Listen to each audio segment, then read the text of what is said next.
21 වෙනි ප්‍රශ්නේ ඉඳන් 30 වෙනි ප්‍රශ්න වෙනකන් තියෙන ප්‍රශ්න ටික බලමු.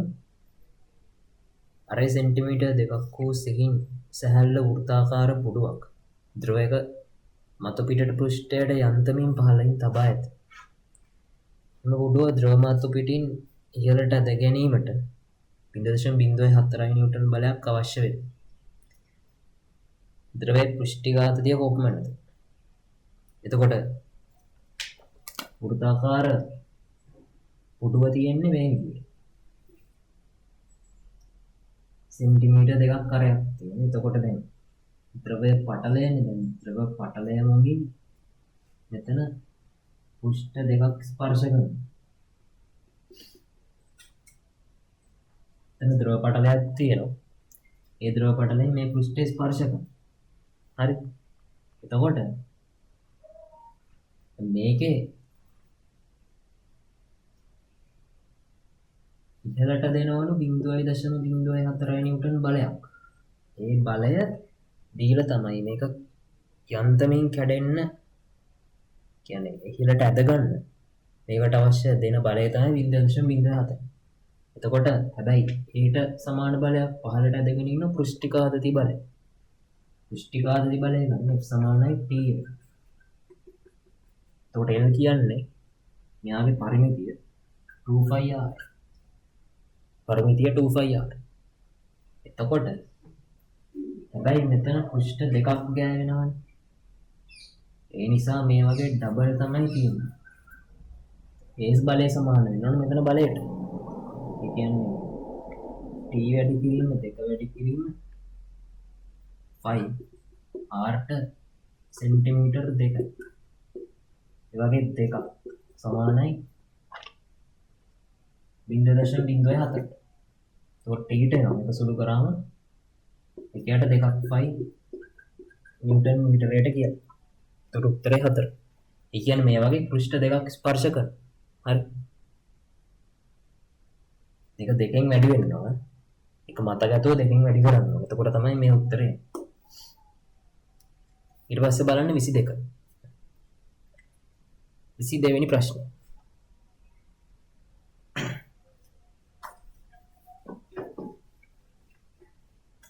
දෙකේ කියනවා ඒකාකාර ලෙස ආරෝපණය කළ ලෝහමය කුහර ගෝලීය කබලක කේන්ද්‍රයේ සිට ඇති දුර r සමග විද්‍යුත් විභවයේ විචලනය වඩාත් හොඳින් නිරූපණය වන්නේ. ඒක කියන්නේ ගෝලීය කබලක් තියෙනවා. එතකොට ඒ ගෝලීය කබලේ r හරි කබල මේ විදිහට කබලකම ඔය විදිහට කබල තියෙනවා. එතකොට අර R සමග දුරත් එක්ක මෙයාගේ විභවයේ විචලනය තමයි අහලා තියෙන්නේ. එතකොට අපි දන්නවා දැන් ගෝලයට දැන් ධන Q ආරෝපණයක් ඒකාකාර විදියට දීලා නම් ව්‍යාප්ත වෙලා නම් මෙයාගේ ඇතුළත ශේෂ්ත්‍ර තීව්‍රතාවය බිඳුවයි. ඇයි? ඇතුළේ ආරෝපණයක් නැහැ. දැන් ග්‍රවුස් පෘෂ්ඨයක් නිර්මාණය කරොත් ඇතුළේ ආරෝපණයක් නැහැ. එතකොට ඒ බිඳුව. හැබැයි විභවය නියතක් වෙන්න ඕන. ඒ බිඳුව වුණාට විභවය නියතයි.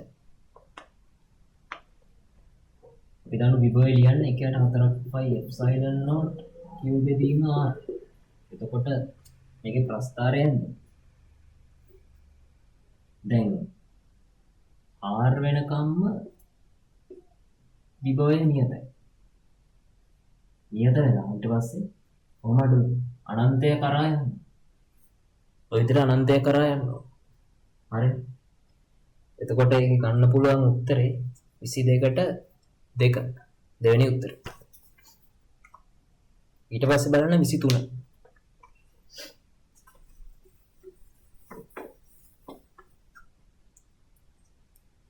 රූපෙත් පෙන්වා ඇති පරිදි පටු නලයක කෙළවර සබන් බුබුලක් සාදා ඇත.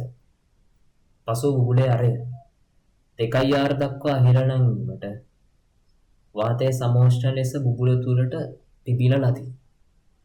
ඒ කියන්නේ අරය 2 අරය r වලින් ඉඳන් 2r වලට සමෝෂ්ණ විදියට වාතය ඇතුළට පිබිනවා. එතකොට අපි හිතමු දැන් අර R වෙන එකේ මේක 2R වෙනකම් ඇතුළට වාතය පිඹිනවා. එතකොට දැන් දන්නවා දැන් බුබුලක් ඇතුලේ සබම් බුබුලක් නේ. සබම් බුබුලක අමතර පීඩනය අපි ලියන්නේ. ඩෙල්ටා P සමාන 4ක් T බෙදීම R. ඇතුලේ මොකක් හරි යම් උෂ්ණ මේ පීඩනයක් ඇති P1 කියලා හිතමු. එළියේ තියෙන වායු ගෝලීය පීඩනය. එතකොට බුබුලක අරය වැඩි වෙද්දී ඩෙල්ටා P මොකද වෙන්න ඕන? අඩු වෙන්න. ඩෙල්ටා P කියන්නේ එතකොට P1 ඍණ P0. බුබුලක ඇතුළ පීඩනය පිටත පීඩනයට වඩා වැඩි. හැබැයි P0 වෙනස් වෙන්නේ නැහැ. එහෙනම් ඩෙල්ටා P අඩු වෙන්න P1 අඩු වෙන්න ඕන. එහෙමනේ. ඒ හින්දා ඇතුළත පීඩනය මොකද වෙන්න ඕන? අඩු වෙන්න ඕන. ඒ නිසා ඒ වැරදි. ඒ ප්‍රකාශය වැරදි. ඊට පස්සේ D බුබුලේ පෘෂ්ඨික විභව ශක්තිය 4 ගුණයකින් වැඩි වෙනවා. එතකොට දැන් මෙයාට අපි ලියුවොත් RH කෙනාට දැන් පෘෂ්ඨික ශක්තිය ලියන්නේ කොහොමද? පෘෂ්ඨික විභව ශක්තිය ලියන්නේ TA. E සමානයි TA. A කියන්නේ වර්ගඵලය, T කියන්නේ පෘෂ්ඨිකාතති සංගුණකය. එතකොට විතර 4πr වර්ග. ඒ වගේ ඩබල්. ඇයි? බුබුලක් කියන්නේ වාතය සමග පෘෂ්ඨ දෙකක් යට. එතකොට එයාගේ පෘෂ්ඨික ශක්තිය වගේ දෙකක් වෙන්න ඕනේ. මේ අරේ R කෙනාට. හරිනේ. අරේ 2R කෙනාට ලියුවොත් T වැඩි කිරීම 4πr වර්ග 2R වල වර්ග වැඩි කිරීම 2. කොහොමනේ එන්න ඕන? ඒ කියන්නේ 4 වතාවක් T 4πr වර්ග. ඒ කියන්නේ කලින් එක වගේ මේක E dash නම් මේක E නම් 4ක් එනම් හරි. ඒ කියන්නේ දෙවෙනි ප්‍රකාශය B හරි. B හරි. ඊට පස්සේ C බුබුලේ පරිමාව 4 ගුණයකින් වැඩි වෙයි. බුබුලේ පරිමාව දැන් පරිමාව කියන්නේ 3න් 4යි πr ගන්න. අරේ දෙගුණයක් කරද්දී පරිමාව 8 ගුණයක් වෙනවා. ඒ හින්දා C වැරදි. එතකොට ගන්න පුළුවන් වෙන්නේ A වැරදි, B හරි, C වැරදි. ඒ නිසා උත්තරේ 2. B පමණක් සත්‍ය වේ කියන එක තමයි ගන්න. හරි. ඊට පස්සේ බලන්න 24 වෙනි ප්‍රශ්න.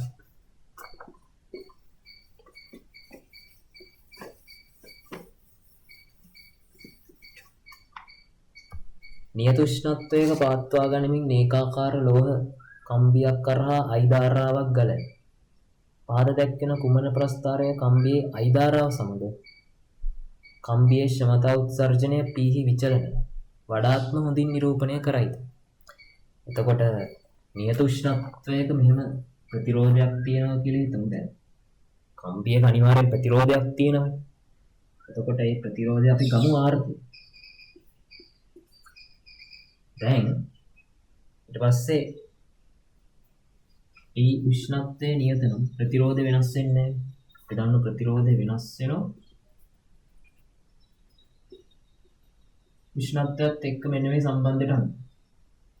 දැන් T නියතයි. මෙහා හරහා අයි ධාරාවක් යද්දී P ශ්‍රමතා උත්සර්ජනයක් ඇති වෙනවා. අපි දන්නවා සමතා උත්සර්ජනයකට සමීකරණ P සමානයි I වර්ග R නේ. එතකොට R වෙනස් වෙන්නේ නැත්තම් මෙයා තමයි යහන්නේ y mx වර්ග. y සමානයි mx වර්ග. ඒ කියන්නේ ප්‍රස්ථාර එන්න ඕන කොහොමද? y සමානයි mx වර්ග. ඔය දා තමයි උත්තරේ එන්නේ. එතකොට 24ට උත්තරේ 3. ඒකත් එච්චර අමාරු නෑ. ඊට පස්සේ 25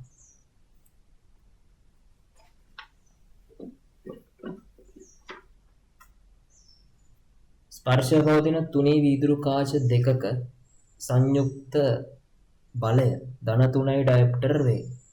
එක් කාචයක් උත්තල හා එහි නාභිය දුර සෙන්ටිමීටර් 20ක් නම් අනෙක් කාචයේ වර්ගය හා නාභිය දුර. එතකොට මේ සංයුක්ත කාච දෙක දැන් දන්නේ නැහැ මොකක්ද කියලා දැන් ස්පර්ශ කරලා තියෙනවා. අවතල උත්තර වෙන්න පුළුවන්. හැබැයි අපි දන්නවා කාච දෙකක් සංයුක්ත කරාම එන තනි කාචයේ නාභී දුර සඳහා සම්බන්ධය තමයි ඍණ 1 F එක ඍණ 1 F දෙක ඕකනේ. දැන් ඕකනේ ගන්න වෙන්නේ. හැබැයි සංයුක්ත බලය ධන 3 ඇඩැප්ටර් කියලා දීලා. අපි දන්නවා බලය කියන්නේ කාචයක 100 බෙදීම F. හැබැයි ඍණ 100 බෙදීම F. මෙතන 100 දාන්නේ දැන්. මෙතන සෙන්ටිමීටරනේ. එතකොට 10 ඍණ 2කින් යටට ආවම උඩට ගියාම 100 බෙදීම F වෙනවා. හරි. සෙන්ටිමීටර වලින් තමයි මේක ගන්න. එතකොට P දැන් මේකේ දීලා F සමානයි. එතකොට එන්න ඕන ඍණ 100 බෙදීම 3. සංයුක්ත කාචයේ නාභිය දුර ඍණ 100 බෙදීම 3. ඒ කියන්නේ මෙයා උත්තර. උත්තර තමයි එන්නේ. හරිනේ. දැන් මේ සම්බන්ධයට ගියොත් අපිට දීලා එක් කාචයක් උත්තර හා එහි නාභිය දුර 20යි. දැන් කාචයක බලය ධනයි නම් නාභිය දුර ඍණයි. බලය ඍණයි නම් නාභිය දුර ධනයි. හරි. එතකොට මේ සම්බන්ධයට දැම්මොත් දැන් මේ ටික ඔක්කොම ඍණෙන් ගුණ කරලා දාන්න පුළුවන්. ඍණෙන් ගුණ කළොත් එනවා 1ට ft සමානයි 1ට f1 ධන 1ට f2. එතකොට 1ට ft ට එනවා ඍණ 100 බෙදීම 3 අනිත් පැත්ත ගැහුවම ඍණ 3 බෙදීම 100. ඊට පස්සේ එක් උත්තර කාශයක් දීලා 20යි සෙන්ටිමීටර. ඒක ඍණ 1ට 20යි. මෙතන ධන 1ට f2.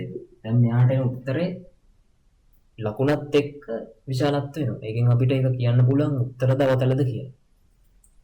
එතකොට 1ට f2 සමානයි ඍණ 3 බෙදීම 100 ධන 1ට 20. එතකොට f2ට එනවා 100 බෙදීම 2 සෙන්ටිමීටර 50ක්. ඒ කියන්නේ ධන. මෙයා අවතල. අවතල සෙන්ටිමීටර 50යි. එතකොට උත්තරය වෙන්නේ 25ට 2. ඒක තමයි සංයුක්ත කාචේ නාභී දුර වෙන සම්බන්ධය.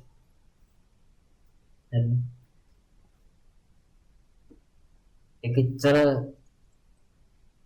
අර සම්බන්ධ ටික තමයි පුළුවන් වෙන්න ඕනේ. ඒක පුළුවන් නම් ඉතින් ගාන හදන්න පුළුවන්.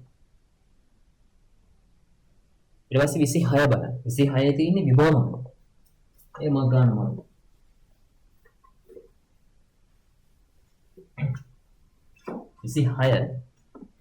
26 තියෙන්නේ රූපේ පෙන්වා ඇති AB විභවමාන කම්බියේ දිග සෙන්ටිමීටර් 100ක් වන අතර ප්‍රතිරෝධය 10 ඕම් වේ.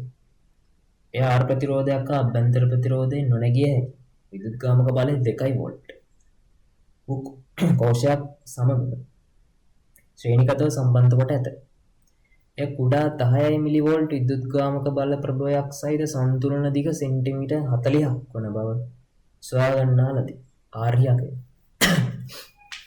එතකොට දැන් මේ සර්කිට් එක අපි අඳගත්තොත්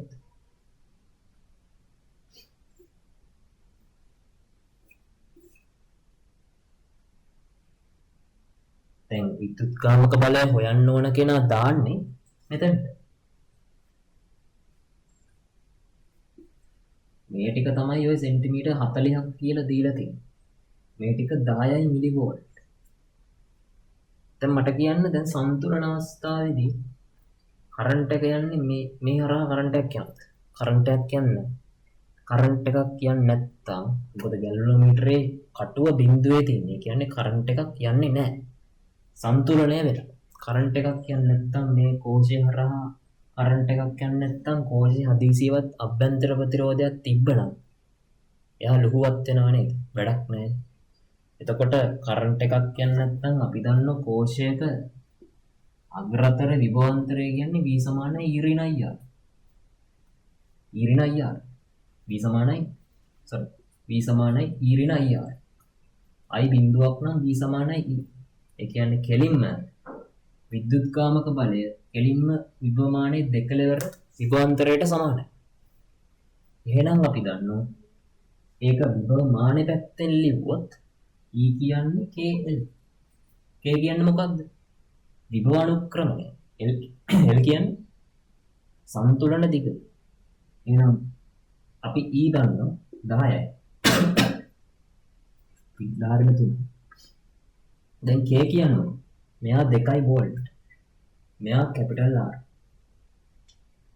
විභවමාන කම්බියේ ප්‍රතිරෝධය දීලා 10යි. මෙයා 10යි. එතකොට K කියන්නේ ඒකක දිගකට මොකද්ද? විභව ගැස්ම. L බෙදීම D. මම මේ L කියලා ගත්තේ විභවමාන කම්බියේ මුළු දිග. වැඩි කිරීම සිම්පල් L. එතකොට එක වැඩි කිරීම ධාරණ දෙක සමානයි. IR බෙදීම L වැඩි කිරීම සිම්පල් L. දැන් I හොයන්න.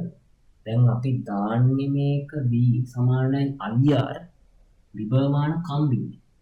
මේ හරහා කරන්ට් එකක් ගියේ නැති වුණාට ප්‍රධාන පරිබතයේ කරන්ට් එකක් දුවනවනේ. Capital I. හරි. එතකොට කැපිටල් I අපිට ලියන්න පුළුවන් කර්චොෆ් වලින් දෙක බෙදීම R ධන 10. එච්චරයි. ඕක ගිහිල්ලා මෙතනට දාන්න. එතකොට එක වැඩි කිරීම 10 2 සමානයි දෙක බෙදීම R ධන 10. මෙතන සෙන්ටිමීටර් 100. කීයද දිග? සෙන්ටිමීටර් 100යි. වැඩි කිරීම 10 2. ඒක සෙන්ටිමීටර් කරන්න ඕනේ නැහැනේ. කැපෙනවනේ. නිකන් තියන 100 කමන්නේ. R කියන්නේ. R කියන්නේ මේ විභවමාන කම්බියට. B සමාන IR දැම්මේ විභවමාන කම්බියට. එයාගේ ප්‍රතිරෝධය 10යි. ඊට පස්සේ L 40යි. මෙයාට මෙයා කැපෙන මෙයාට මෙයා කැපෙන. එතකොට මෙතනින් එනවා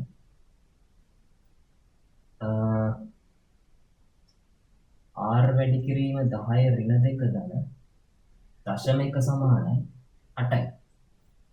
එතකොට R සමානයි 7.9 වැඩි කිරීම 10 වර්ග. R සමානයි 790යි ඕම්.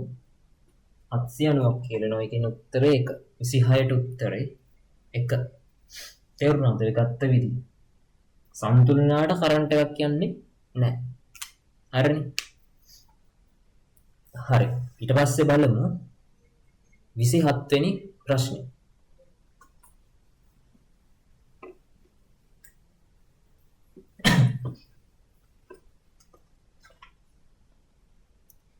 විසිහතේ කියන්නේ විකරණශීලී U 235 92 235 92 යනවලු EA 231 මේ මූලද්‍රව්‍ය ගැන හිතන්න එපා 91. දැන් ඒකටපත් වෙන්න විමෝචනය කරන අංශු මොනවද කියලා අහන්න. දැන් 235 නම් 231කට අඩු වෙනවා කියන්නේ 4ක් අඩු වෙනවා නම් අනිවාර්යෙන් මොකද්ද? ඇල්ෆා අංශුව විමෝචනය. කියන්නේ ඇල්ෆා කියන්න ඕන අනිවාර්යෙන් 4 2. එතකොට දැන් මේ පැත්ත එකතුව උඩ හරි. යට 93 මෙතන 92. එහෙනම් එකක් මේ පැත්තෙන් තව අඩු වෙන්නේ. එහෙනම් ඉලෙක්ට්‍රෝන එකක් නේද පිට වෙන්නේ. ඉලෙක්ට්‍රෝන එකක් පිට වුණා නම් වැඩේ හරි. හරි. දොරෙන්නේ.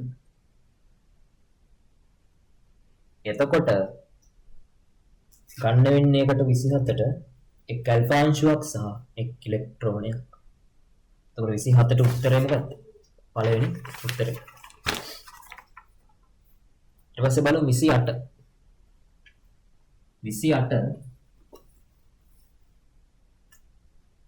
28 කියන්නේ පරිමාව ඝන මීටර 75ක්.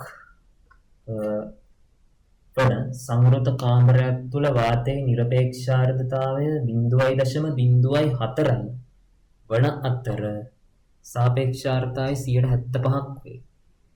එම උෂ්ණත්වයේදී කාමරයේ ජල වාෂ්ප වලින් සම්තෘප්ත කිරීමට නම් කාමරයේ කොපමණ අමතර ජල වාෂ්ප ස්කන්ධයක් එකතු කළ යුතුද?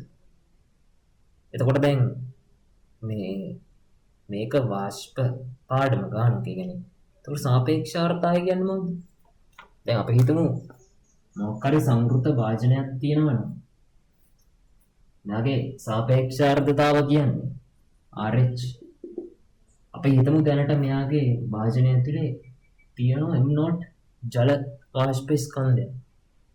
හැබැයි මේ මේක ඇතුලේ තියාගන්න පුළුවන් උපරිම ජල වාෂ්ප ස්කන්ධය කැපිටල් M කියලා හිතමු. දැනට තියෙන්නේ M not. එතකොට තියෙන ජල වාෂ්ප ප්‍රමාණය මුළු ජල වාෂ්ප තියාගන්න පුළුවන් ප්‍රමාණයෙන් බෙදුවම 100ට 100න් වැඩි කරාම එන එක තමයි සාපේක්ෂතාවය කියලා කියන්නේ. එතකොට මේ ගානේ හැටියට දීලා ගාන බලමු. ඝන මීටර 75ක්. කියන්නේ භාජනයක් තියෙනවා. මෙයා ඝන මීටර 75ක පරිමාවක්. ඕකේ නිරපේක්ෂ ආර්ද්‍රතාවය දීලා 0.04. එහෙනම් අපිට පුළුවන් නේද මෙයා භාජනය ඇතුලේ තියෙන ජල වාෂ්ප ප්‍රමාණය කියන්නේ දැනට පවතින ජල වාෂ්ප ප්‍රමාණය හොයාගන්න.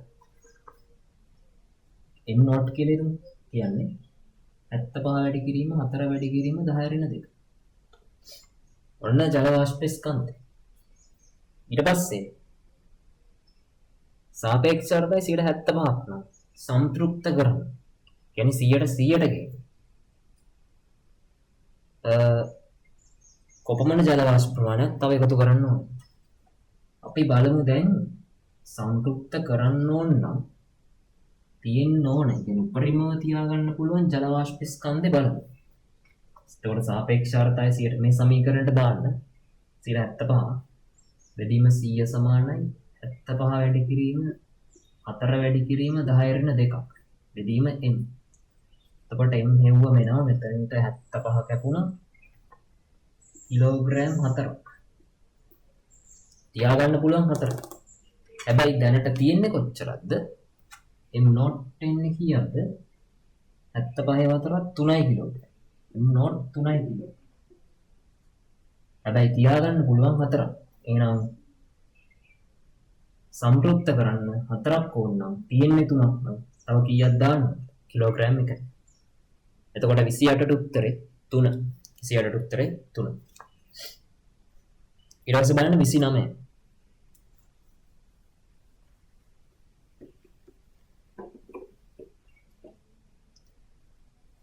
29 වෙනි ප්‍රශ්නේ කියන්නේ ආරම්භයේ අනන්ත දුරකින් පිහිටි ලක්ෂීය ආරෝපණ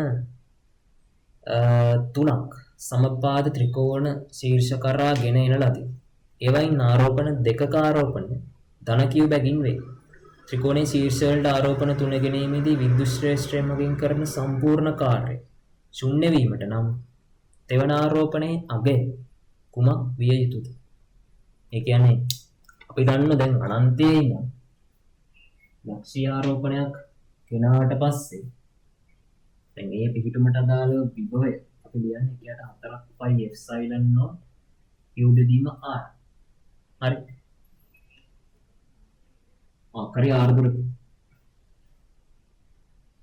ඊට පස්සේ දැන් අනන්තයේ ඉඳන් ගේන්නේ මෙන්න මේ වගේ ත්‍රිකෝණාකාර ශීර්ෂ තුනක් සමපාත සමාන දිගවල් තියෙනවා. එතකොට ඒකෙන් ආරෝපණ දෙකක්ම ධනකි. දැන් අනිවාර්යෙන් කාර්ය ශුන්‍ය වෙන්න ධන q දෙකට ආරෝපණයට ධන q આવොත් බෑනේ කැපෙන්න බෑනේ. කියන්නේ විභවය අනිවාර්යෙන් ඍණ තමයි වෙන්න ඕන. යන්නේ අගය හොයාගන්නයි ඕන. දැන් උත්තර හැම එකම ඍණ. උත්තර අයින් කරන්න විදියකුත් නැහැ දැන් මෙතන. අපි හිතමු මෙයා q dash කියලා. දැන් ගේන්න ඕන ආරෝපණයේ ලකුණත් එක්ක විශාලත්වය අපි දැන් හොයන්න ඕනේ. එතකොට මේ පද්ධතියේ විභව ශක්තිය ඇහුවොත් එක එක ආරෝපණ මගින් ඇති කරන විභව ශක්තිය වල එකතුව බිඳුවට සමාන කරොත් හරිනේ. සම්පූර්ණ විභව ශක්තිය ශුන්‍ය වෙන්නේ. يعني සම්පූර්ණ කාර්ය ශුන්‍ය වෙන්නේ ගේන්න ඕනේ. يعني අන්තේ නම් ගේනවා. ඒ කාර්ය ශුන්‍ය වෙන්නේ. මෙයාලගේ පද්ධතියේ ඉන්න එක එක් ආරෝපණ අතර තියෙන විභවය ශුන්‍ය කරාම හරි. එහෙනම් මේ දෙන්න අතර අපි එකක් ලියමු ගුණිතය. අපි එක ලියමු අපි 1/4ක් phi epsilon naught q dash q බෙදීම a. දැන් මේ වගේ දෙකක් තියෙනවා. එහෙනම් ඒක ඩබල්. ඊට පස්සේ නෝ මේ දෙකට අපි v total එක කෙලින්ම ලියමුකෝ. සම්දානන මේ දෙන්න එකයට 4ක් phi epsilon not q වර්ග බෙදීම a. මෙහා සමාන වෙන්න ඕන දැන් කීයටද ටෝටල් එක බිඳුවට. එකයට 4ක් phi epsilon not q dash q බෙදීම a ධන. එකයට 4ක් phi epsilon not q වර්ග බෙදීම a. එහෙනම් අපිට q dash එනවා ඍණ q බෙදීම 2ක්. q dash එනවා ඍණ q බෙදීම 2ක් කියලා. එහෙනම් අපි ගේන්න ඕන අනිත් ආරෝපණය ඍණ q බෙදීම 2ක්. ගෙනාවට පස්සේ මුළු කාර්ය ශුන්‍ය වෙනවා. එතකොට 29 වෙනි ප්‍රශ්නෙට උත්තරය වෙන්නේ 2. ඊට පස්සේ බලමු 30.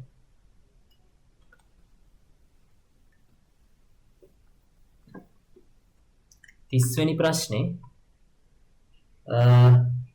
ඝනත්වය බීටා වූ ද්‍රව්‍යයකින් සෑදුණු කුඩා ඝන ගෝලයක් ටැංකියක ජල මතු පිටට h ගැඹුරක සිට නිශ්චලතාවයෙන් උදාහරණය. ඒ කියන්නේ බඳුනක් තියෙනවලු. ඒකේ යට ඉඳන් h ගැඹුරක ඉඳන් වස්තුවක් අතාරිනවා. එතකොට ඒක උඩට එන්නේ. මොකද දැන් මේක දීලා ජලයේ ඝනත්වය වැඩි අදාළ මේකට වැඩි. හරි. ඊට පස්සේ අපෙන් අහනවා ගෝලයේ ජල මතු පිටේ සිට ඉහළ නගින උපරිම උස කුමක්ද? බලමු. එතකොට h ගැඹුරක් සිට ගැඹුරක සිට දැන් මෙයා අතාරිනවා. එතකොට මෙයාගේ බර පහළට තියෙනවා u උඩුකුරු තෙරපුමක් තියෙනවා. එතකොට දැන් මෙයා ත්වරණයෙන් තමයි උඩට යන්න පටන් ගන්නේ. ඒ අදාළ ත්වරණය අපි දැන් හොයමු. ඉහළට දාමු f සමානයි m. හරි f සමානයි මේ දාමු. u ඍණ mg සමානයි ma. u කියන්නේ v පරිමාව ගෝලෙ v කියලා. අදාළ ගිල්ල තියෙන ද්‍රව්‍ය ඝනත්වය ρ කියලා දීලා. ρ g ඍණ m කියන්නේ ගෝලය. ගෝලයේ පරිමාවතාවක් ඝනත්වය බීටා. g සමානයි b බීටා a. එතකොට ඔතනින් a ට එනවා බීටා v අයින් වුණාම ρ බෙදීම බීටා ඍණ එක වතාවක් g කියන. ඔන්න අපි ත්වරණය යවුවා. දැන් ජලයෙන් මතු පිටට එද්දි වේගය අපි හොයමු. ඉහළට දාන්න v වර්ග සමානයි u වර්ග ධන 2 as. දැන් මෙයාට ගුරුත්වාකර්ෂණ ත්වරණය නෙමෙයි තියෙන්නේ. හරි. අපි ඒ ත්වරණය යවුවා. එතකොට v වර්ග සමානයි නිශ්චලතාවයේ සිට උදාහරණය 2යි. ρ බෙදීම බීටා ඍණ එක වතාවක් g උස කීයද? Capital H. හරි. අපි දැන් v වර්ග ගමු. දැන් ජල මතු පිට සිට ඉහළ නගින උපරිම උස. ඊට පස්සේ අදාළ ගෝලය යන්නේ ගුරුත්වය යටතේ. එහෙනම් නැවත වතාවක් දාන්න v වර්ග සමානයි u වර්ග ධන 2 as. මතු පිට සිට උපරිම උසට. v වර්ග සමානයි. එතකොට ආරම්භක ප්‍රවේගය අවසන් ප්‍රවේග බිඳුවයි ආරම්භක ප්‍රවේගය වෙන්නේ මෙතන තිබ්බ ප්‍රවේගය.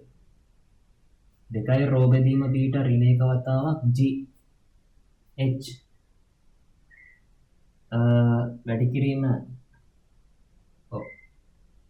GH ධන 2යි G capital H dash කියලා ඉතුරු නගින උපරිම උස. එතකොට මෙන්න H dash එනවා 2ට 2 කැපෙනවා G ට G කැපෙනවා. ρ බෙදීම බීටා ඍණ එක වතාවක් H. එතකොට 30 වෙනි එකට එන්න ඕන 5 වෙනි උත්තර. ඒක අමාරු නෑ ඉතින් මේ පොඩ්ඩක් වෙන දේ තේරුම් අරගෙන ගාන හදන්න තියෙන්නේ. හරි. එතකොට 30 වෙනි උත්තරේ 5. හරි.